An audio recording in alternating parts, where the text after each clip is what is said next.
Hello everyone and welcome to my channel. My name is Crown and today we are going to have some more stories that I hope that you will enjoy.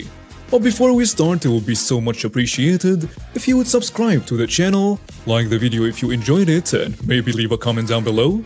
These simple clicks would mean a lot to the future of this channel and really reward the effort that I put in every day. And now, without further ado, let's go! So this was told to me by my dad over a drink recently. He got a little drunk and ended up admitting it to me, saying it's been too long now and he'd pay the consequences, so there was nothing to come back to him. Uncle Mark was my favorite uncle when I was a child. He always invited me around to show me his airsoft gun collection, hide-and-seek parties with my friends, and even took us to the beach. He would always come with sweets for us and acted like one of us, another child who just wanted to have fun. But then that day I, 7 years old, was meant to be going around because we were going for a ride to this amazing place. My dad was happy and cheerful for the entire day. He was going on about how much he loved the fact that his brother wanted to be in his children's life, until he got a call. I was in my room packing my stuff when I heard a most blood-curdling scream for my dad. He was screaming and raging. I heard him rip open our front door and slam it back shut with enough force to make the picture next to it fall off the wall. I did not see my dad for a long while after that, and he never told me why until we had this talk. But that shall be explained at the end. Mom had a lot of money saved up from a minor lotto win, so we were okay, and she always smiled and said, "Daddy is just away for a little while because he was looking after me and my siblings." That was her answer whenever I asked where he was. Uncle Mark did not come around either during this time, but we did see him in town a couple times. Funnily enough, he ran away the moment my mom saw me waving at him. 9 months later, Dad came home and I excitedly ran and hugged him. We had a party to celebrate him coming home.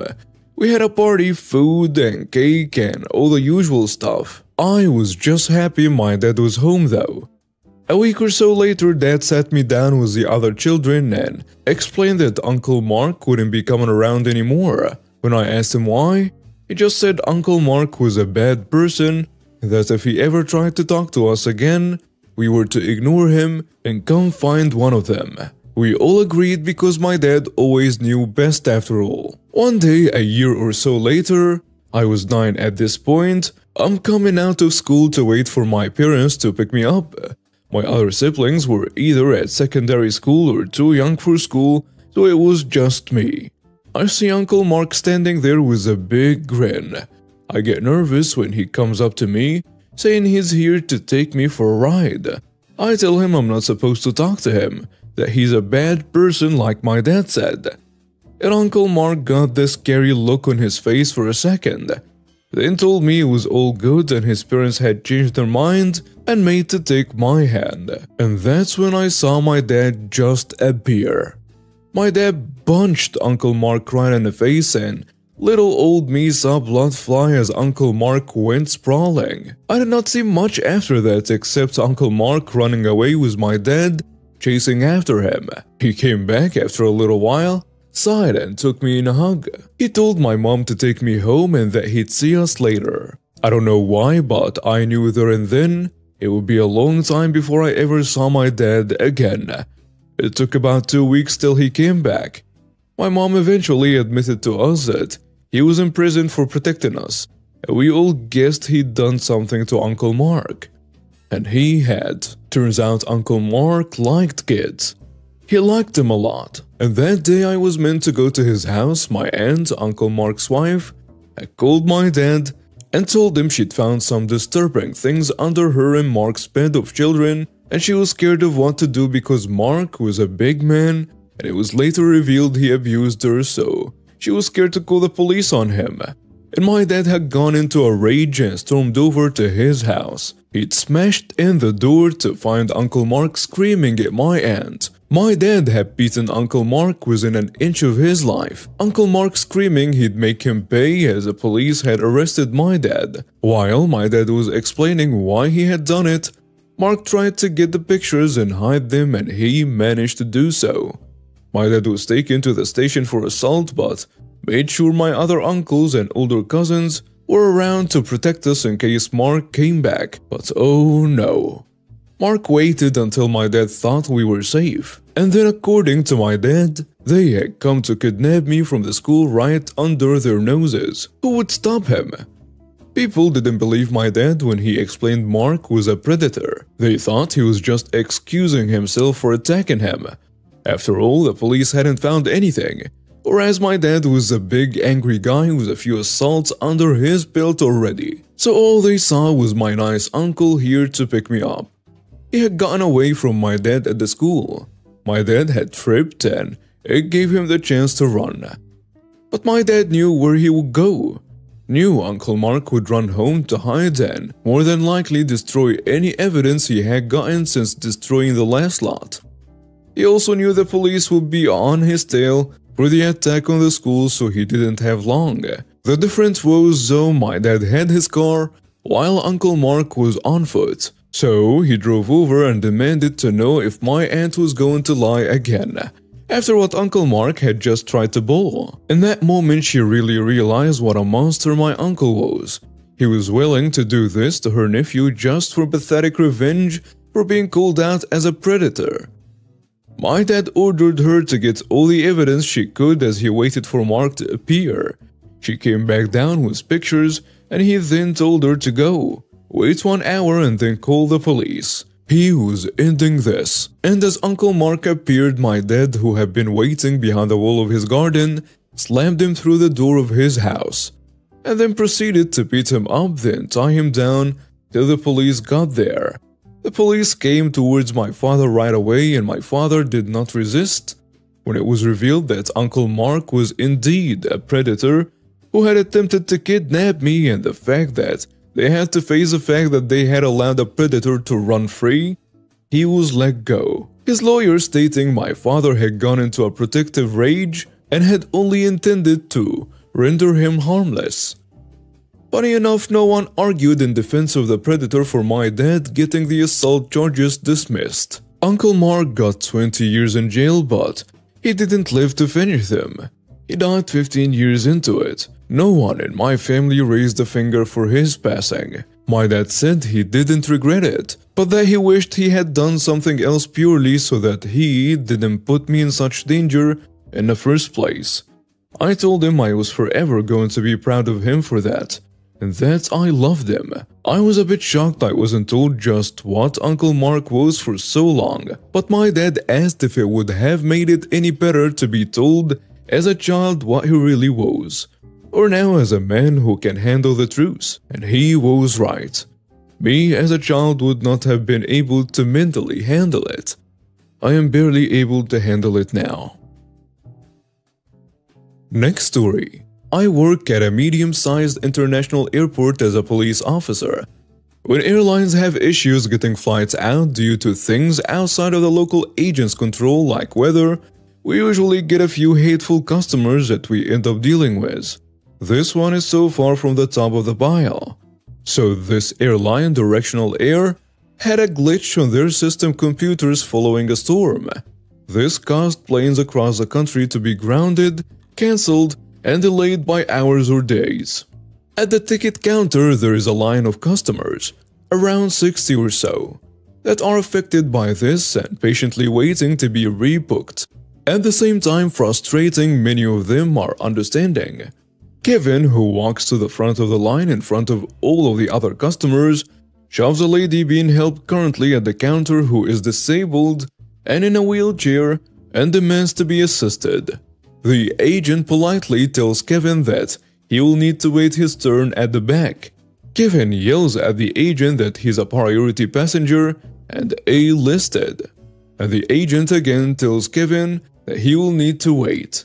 Kevin pulls a carrying card and demands the manager. Other passengers tell Kevin to go to the back, and he starts to argue and yells with them and gets in their faces. The manager comes out and tells Kevin to go to the back or to leave. Kevin doubles down and yells at the manager. At this point, other agents have contacted me and the OFC about the situation. A male passenger who is 6-something lean and mean steps up and gets Kevin to stop yelling at everyone else and focus on him till we arrive.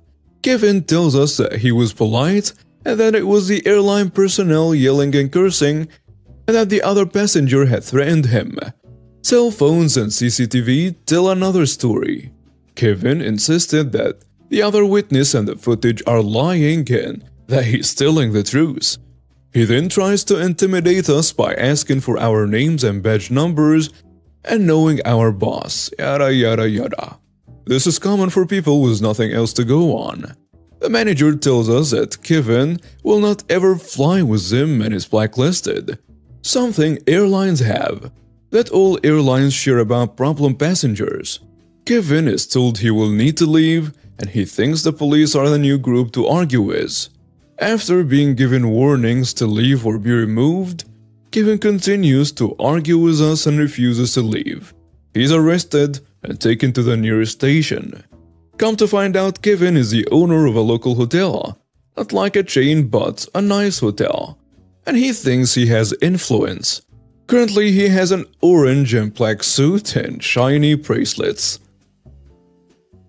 Next story. I was told this story secondhand, but given what I know about the main players involved, I can definitely believe this happened. Here are the key players. Mom, the hero of the story. Dad, my father. Entitled grandma, dad's mother. Entitled grandpa, dad's father. Yes, he is just as bad as entitled grandma. My cool grandma, mom's mom. And for the most part, mom has gotten along with my entitled grandparents to some extent.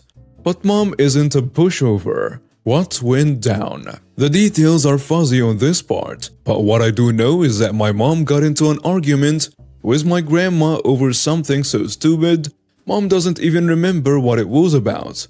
Anyways, entitled grandma gets really mad and storms off. Next thing they know, dad gets a call from his business from one of their workers.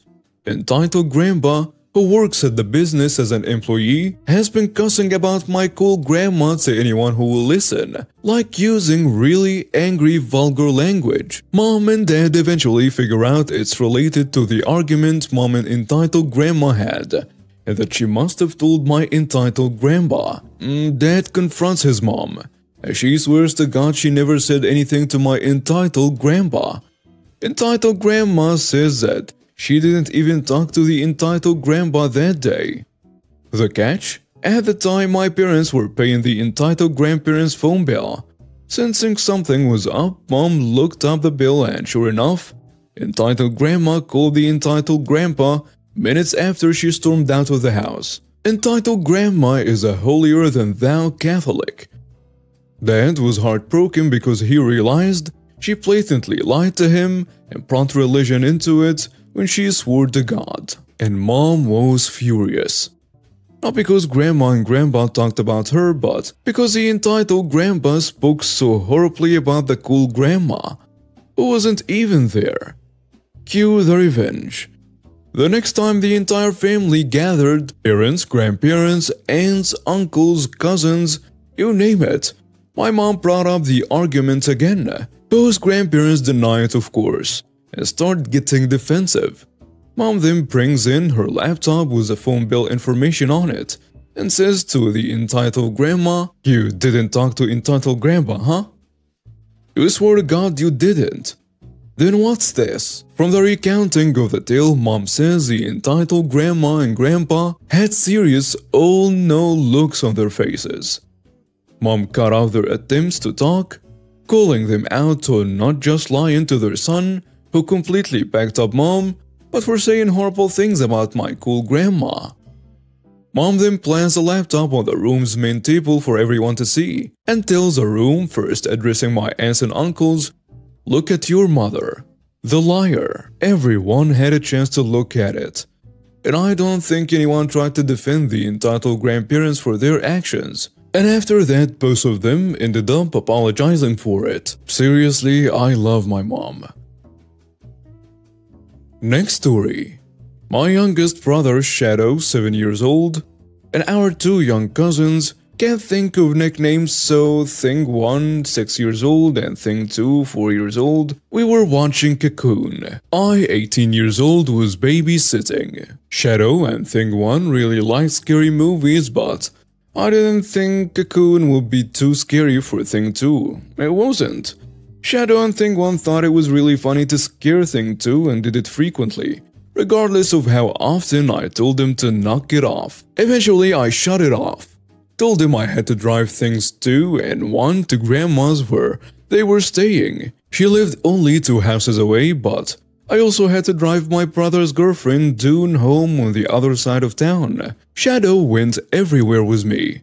That's how he got his nickname. So I asked him to come along.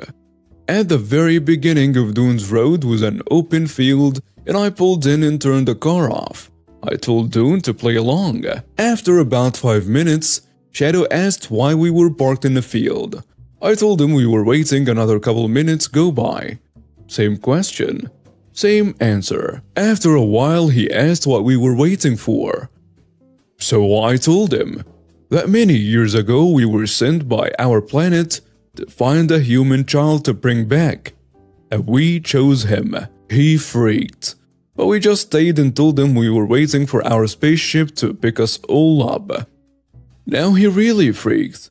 He cried and begged us to take him back to the house. At that point I said being scared is no fun, and Thing 2 was too little to be scared the way Shadow and Thing 1 had done. I asked if he was going to scare her again, and he said he wouldn't do that anymore. At which point I started the car, took Dune home, and told him that I just wanted him to feel what he had made Thing 2 feel. We weren't really from another planet. He learned his lesson and never scared him again. And now we have reached the end of today's stories. Thank you for watching and see you next time.